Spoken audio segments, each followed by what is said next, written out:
And that was partly because a lot of that came around. So obviously I was taking a lot of sick leave, and there's kind of some sort of threshold where if you take a certain amount of sick leave, and the sick leave forms go to HR rather than to your line manager. And my line manager at the time was quite hands-off, so I'm not sure she was actually fully aware how much sick leave I was taking. I think she was kind of vaguely aware, but not, not maybe completely aware of quite how much I was taking. Whereas obviously HR have to know, because they have to record it all and put it all on the system. And there's obviously some sort of trigger level where the university has some sort of policy where it's like, really, you should probably get occupational health involved if somebody's taking this much sick leave. And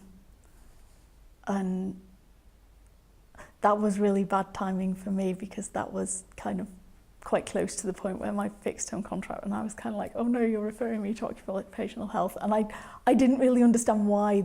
I didn't kind of understand the university policy at the time, and I was like, oh, is this to do with renewing contracts and things? And that was quite worrying.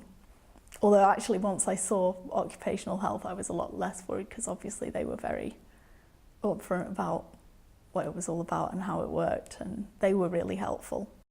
And in terms of the university, I mean the stuff from the occupational health where they kind of gave me the permission to try out the part-time, because I was kind of, I think when I went to see them, I was kind of thinking, is this something, it was kind of a thing in the back of my mind of, is this something I should be considering?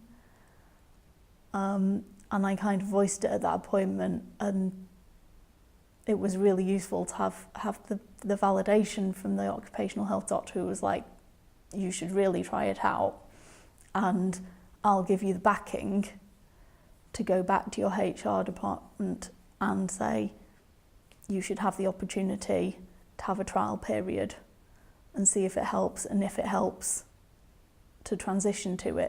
And I do Monday to Thursday.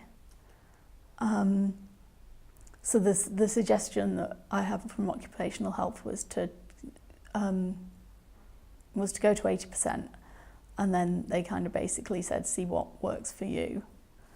And there was the option of kind of shorter days, or like a more traditional part-time where I did 4 days a week. And I found that 4 days a week worked a lot better for me, because it allowed me to have kind of a recovery day.